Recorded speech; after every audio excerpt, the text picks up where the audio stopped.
Hello and welcome to the programme which brings together the foreign correspondents who write, blog and broadcast for audiences back home from the Dateline London. It's been a convention-busting week, this one. A Queen's speech delivered for the first time in 70 years by a royal other than the Queen. Two countries strictly neutral for 80 years, preparing to take sides. In Northern Ireland, a party in favour of reuniting the island of Ireland topped the poll for the first time in the century since Ireland was partitioned.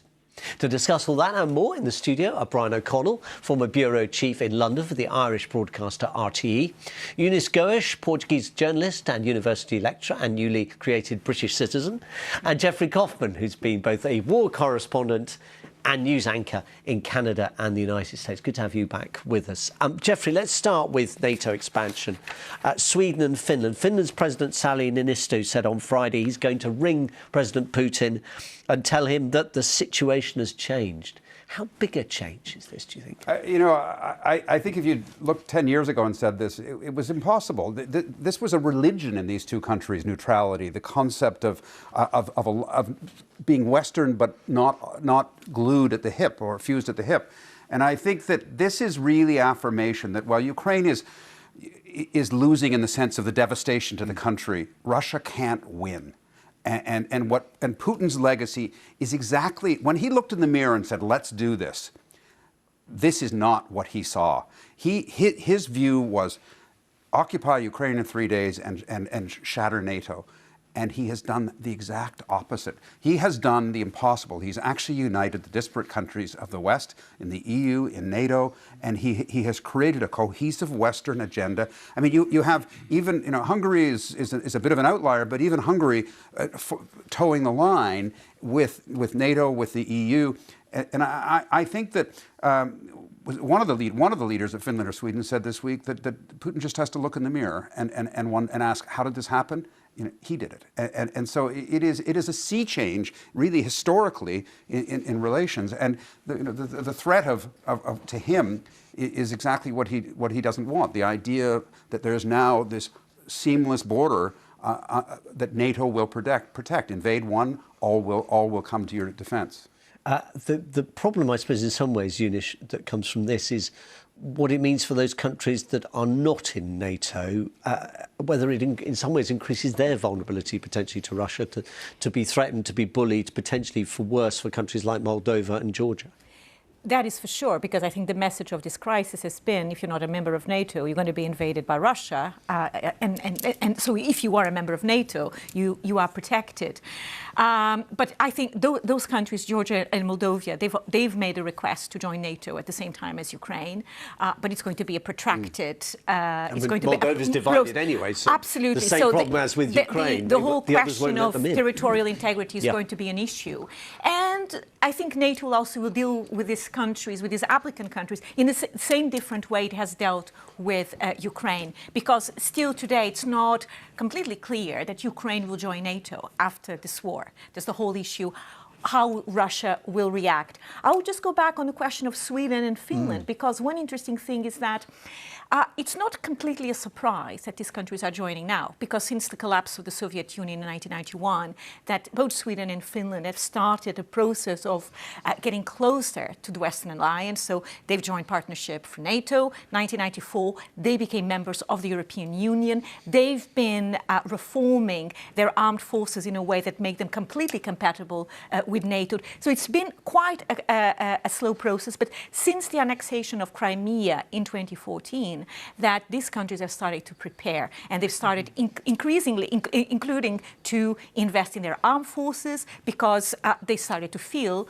well, that Russia was becoming quite unpredictable. And for Finland also, Finland accepted the famous Finlandization after 1948, accepted that essentially they didn't have complete sovereignty over their defense and foreign policy. But there were huge sacrifices. And I think this is something that we never discussed enough, how hard the sacrifices that the Finnish people made in order to maintain, well, their own peace and also the stability in the region. Can I just pick up on a point? I don't want to stop Brian from taking part. The point about Georgia and Moldova is really, really interesting, because I think that what you're seeing is that these former Soviet republics or satellite countries of the East, of the Soviet bloc, which were part, in Putin's vanity, part of the Soviet empire. What we're seeing now is a realization that this was a colonial empire, just as the British Empire and the Dutch Empire, the Spanish empires were. And these countries are starting to recognize, wait a minute, this was better for you than for us. And so the idea of bringing back the nostalgic view of greater Russia and make Russia great again, what we're seeing in all of these, Kyrgyzstan, Kazakhstan, the rebellions, the refusal to support or overtly Putin's line, the rerouting of oil around Russia to Western Europe, these are signs that there is no greater Russia left to be saved, that he can be as violent and aggressive as he wants, and he can do terrible damage, and he has nuclear weapons. But there is nothing, there's no there. There are only a handful. And even in Belarus, which is his one puppet state, the railway workers blew up the railway to stop him from sending his military material into Ukraine. So even in that country, there is a sense of at least a pocket of rebellion, which suggests that Putin's dreams are simply out of date. Right. Yeah. Well, it is the standard autocracy. It is the route to autocracy, where you get to the point where you still have people around you, but you pick who you want because they're reflecting your own views.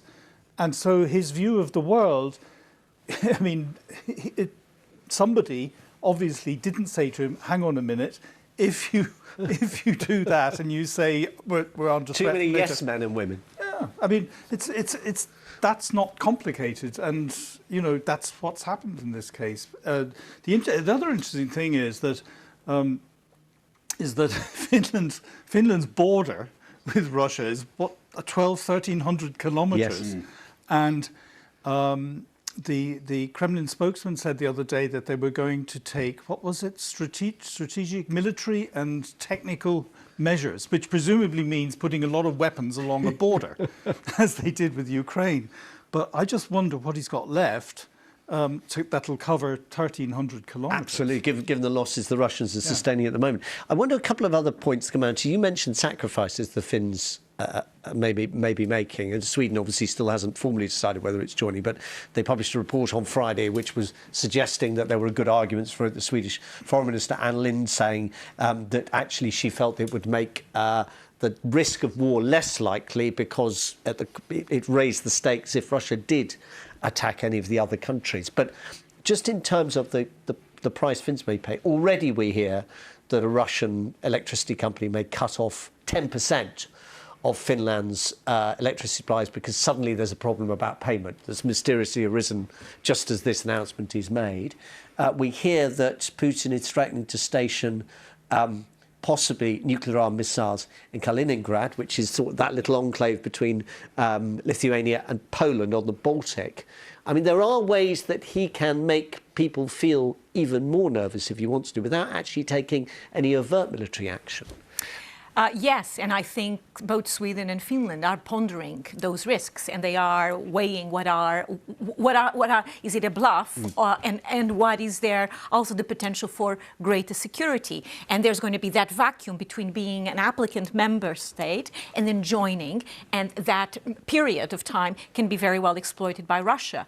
But then in the end, it's a calculation, and they have to either call off Putin's game and take a decision for themselves and taking on that risk. Jeffrey, you said at the start of this discussion that you raised a rather ominous prospect that Russia can't win, but Ukraine, meanwhile, is being kind of blasted apart. I mean, it's stalemate, isn't it? It feels like a stalemate. I think that we saw yesterday and this morning in the newspapers here the images of a Russian battalion really. Massacred is perhaps the wrong word, but destroyed 50, 60 tanks, estimates of up to 1,000 soldiers killed in this one tactical ambush by the Ukrainians. Russia has a very large army, but it has taken clearly, we don't know the numbers there. You hear ranges of 5,000 to 20,000 plus soldiers killed, but also a huge amount of armaments killed. But we also know that morale is bad, food rations aren't getting there, they're not able to supply. you could argue that they can keep supplying, but there is going to be a problem. And at some point, he's going to have to confront the issue of a draft. And then he's going to have to stop calling this a special operation and call it a war. And even for him, that's politically a difficult switch to pull. And so I don't know what the out is, but it seems to me that what Zelensky offered some time ago, which was ceding some territory, which feels awfully painful given what's happened, may be the best outcome possible, to let him walk away with at least claiming that he liberated something and get out of there. And as long as Zelensky got territorial security from Europe to say anything more, no. That feels, I think a lot of Ukrainians would have difficulty even with that, but it feels the least worst bad option. If you look at what's happened in Mariupol, the destruction, Ukraine has lost simply in the destruction of its infrastructure, the death of so many people, and it's hard to imagine the rebuilding. But this is, at this point, a stalemate. You're right. Let's move on to another stalemate, although one bit, thankfully, with less terrifying consequences, and that is what's happening over the power-sharing executive in Northern Ireland not being re-established because the Unionist Party, which actually didn't win top of the poll in that election last week, but nonetheless, power sharing requires both sides to agree to it, says it won't until the Northern Ireland Protocol has been scrapped. Now, without going into detail, I'll leave that to Brian because he understands it and I don't in that level of detail. It's a bit like the Schleswig-Holstein question in the 19th century, I'm beginning to feel. Only two people know it. In terms of the effect of this is part of Brexit, which is not quite finished yet. Can you explain that aspect of it, Eunice? Well, it is not quite finished yet because the British government has left this as kind of an open wound that is festering, and it has been there since the very, very beginning. Because essentially what Britain is claiming is the right to undermine the single market, the European Union single market. And this is something that is essentially that Brexit does not give it the right.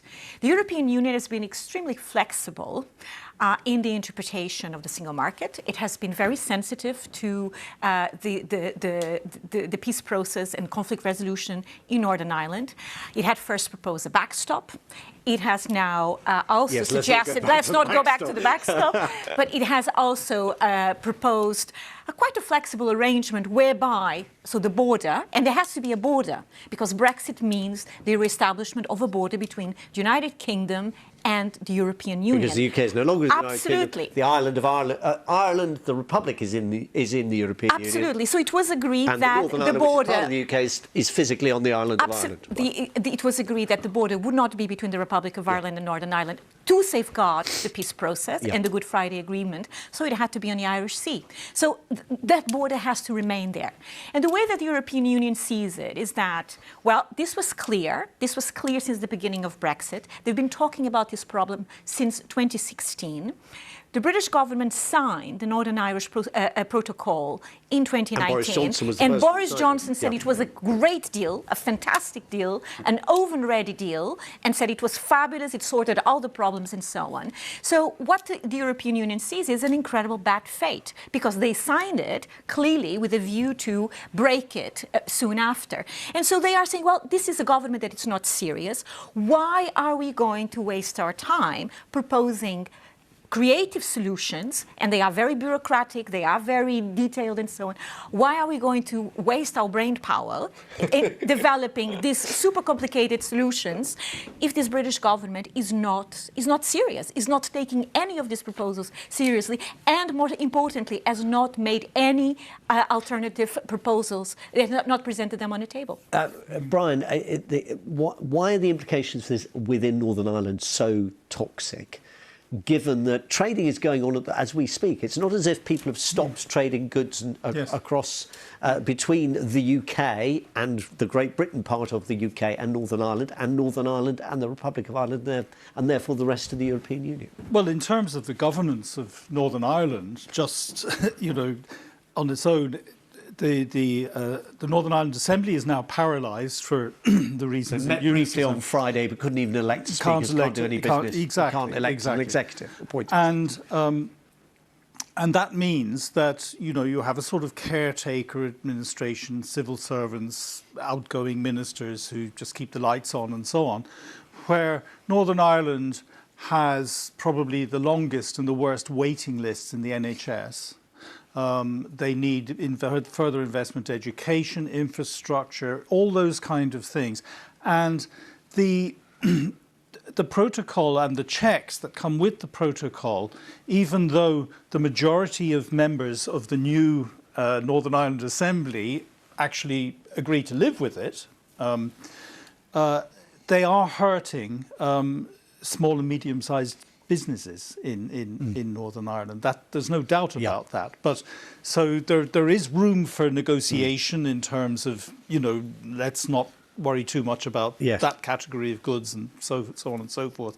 And the talks had been going on for a long time, and then they were paused because of the election, and they all got quite technical. So there's a whole rake of things. When Maros Sefcovic says, the commissioner who's dealing with this for the EU, when he said we can't renegotiate it, and Liz Truss said, well, we might have to take unilateral action. He's right. They can't renegotiate it, but there are ways to and again, that's just about language, isn't it? And it's just about language and everything else. But for the DUP, it's more than that. Yes. Every time you hear Jeffrey Donaldson talk about it, as he did when they came out of Stormont refusing to cooperate with the election of a speaker, he said we've got to get rid of this. The protocol has to go. He's not interested in half measures. That's where the difficulty. Before I bring in Jeffrey, can I ask you one question? I was very struck by something Sam McBride, who is political editor for the newsletter, which is one of the leading unionist papers in Northern Ireland, who said that there is polling evidence that 80% of people in Northern Ireland, regardless of their views on this subject, or whether they're nationalist, Republican or non-aligned, they do not trust what the British government says on the protocol. Now, if they don't trust it and the EU don't trust it, there's a real problem here. Well, I've got news for you. Neither does the Dublin government. And those are the. I'm laughing, but it's not funny, is it? It's not funny. No, I mean the damage that this has done, in Dublin certainly, and in Brussels is absolutely enormous. Boris Johnson's going to Northern Ireland next week to talk to the party leaders, but the problem is Boris Johnson told the DUP, if you cast your mind back a couple of years, that there wouldn't be any checks. And that oven-ready deal with the oven-ready deal, and it was fine. And then during the election campaign, he's told some exporters in Northern Ireland that if they had got any customs forms to fill up, he should tear them up or call him or something like that. Now, Boris Johnson has let those people down. He's betrayed those people. And he's going back again. How on earth could anybody trust anything the man says about this at this stage? Brian, I'm curious. I first went to Northern Ireland as a reporter for the Canadian Broadcasting Corporation in the mid-'90s. I felt like I needed a dictionary and a roadmap to understand the shorthand terminology that's used to cover this story, sectarian, unionist. When you're not inside the bubble of this story... As most of our audience it is so difficult to know who's on what side and to understand the history. Well, the history is actually easier than the present in a funny way. I remember turning up late for a story one day outside Downing Street. I think Jerry Adams was in there, and I said to a colleague of mine from Northern Ireland, I said, "What's the story?" He said, "Well, in 1690." So my question is there's so much disenchantment, and the population is shifting in Northern Ireland. Yes. Is this sowing the seeds? Let me make it an open-ended question. What is the likelihood of this leading to a push to reunification and the exodus of Northern Ireland? Is that realistic, or is that explosive? Because you could argue that's it's like the Gordian knot. You can't untangle this, so you have to cut it, and you have exactly. Do you know when Alexander cut the Gordian knot, he used a sword? Yes. Now, he used a weapon. We've tried that in Northern Ireland for 30 years, and there's 3,000 people dead. And many others living with the sky. So but it's not going to work. What is that a scenario that comes out of this? Is this accelerating a scenario that many people would like to see, but many would not like to see? Well, Sinn Féin will tell you that, but the opinion polls in Northern Ireland do not indicate that a majority of people will vote for unification yet.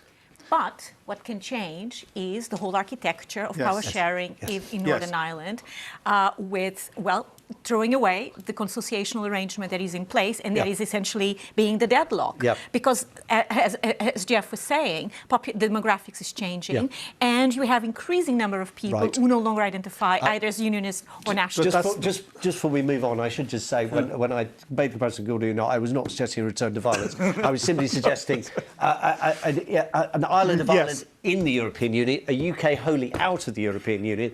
That looks like the only simple solution. It's not a simple solution, though. That's the problem. It is, when you come to have a referendum in Northern Ireland and in the Republic of Ireland as well, you come into the whole thing of, well, are you prepared to pay for it? OK, we can change the flag, or we won't change. It's going to cost a lot of money. Reunification of Germany all those years ago in that sense. Yes, it is on steroids. It really is. But Eunice is right, because if you look at the election results from the most recent Stormont elections there last week, you'll see that the Alliance Party, which is the cross-community non-sectarian party, is growing fast. And within that, there's a lot of younger people who weren't around during the troubles that we were alluding to. Let's end on a slightly happier note, in a sense, and that is the Queen's speech. I just wonder what you all made of. Of Prince Charles's audition piece for becoming head of state. How did he do, Eunice? Well, he performed like maybe a monarch in waiting. Well, I only paid attention to one thing. So he was sat on a throne, but crucially, the crown was in another chair. It was not on his head. I thought it was actually, I was quite shocked. I didn't see it live. I watched it on my computer, and I was quite shocked because it looked like it was a Queen's speech or a King's speech, whatever, from a monarch in his last years. I mean, the man is 73, 74 years old, and there was a kind of tragic aura to it. This is a guy who's waited all his life for a job that he didn't really choose to inherit, and now he's finally kind of phasing in, sort of, and he's pretty frail, and it was kind of hard to listen to him because he wasn't very engaging, and I think, I mean, there are many bigger issues on the planet than talking about this, I have to just say. But I just think that it's very interesting to see. It is fascinating because it feels like this man is going to be given this job, and he's just not. He's too frail and not magnetic enough to carry it. And I think that's what we saw. Brian, what did you make of it? Because it was I thought, but yes, it was. But to be perfectly honest, I go with what Jeffrey's saying. And that is that, the opening lines of that speech were Her Majesty's government will take measures to ease the cost of living crisis. Not a single jot or tittle of any of that was reflected in that speech at all. Nothing. Although apparently we're told that cutting lots of civil service jobs will help the cost of living crisis. That's what the government's announced on Friday. 90,000, yeah. I mean, I listened to Jacob Rees-Mogg this morning, and I was none the wiser, really, about how this is going to work. Do you think, just a last thought on this, do you think that whether or not it was intended, because the Queen's back problems meant she didn't feel she could do it, her advisor didn't feel she could do it, so her son stepped in. He is the heir apparent. Yes. Do you think we're in that, obviously in that process of transition? Do you think there is a plan to help us to make that seamless, or is it still going to be such a terrific shock when this woman who's been for most people all their lives the head of state, on the postage stamps, the coins, everywhere at every major event, suddenly isn't there? When it happens, I think it'll be a major cultural shock. It's the end of the second Elizabethan era, in effect, and that covers everything from basically the end of the Second World War up to where we are now, and it's covered generations, and it will be a huge cultural shift as well. 10 seconds. Well, growing up in Canada, I can say that I think in Canada it's just not talked about. I think everyone has enough respect for Elizabeth that no one will talk about it. When she's gone, I think it's an open question. Jeffrey Kaufman, Eunice Goish, Brian O'Connor, thank you all very much. Thank you too. More next week. Bye-bye.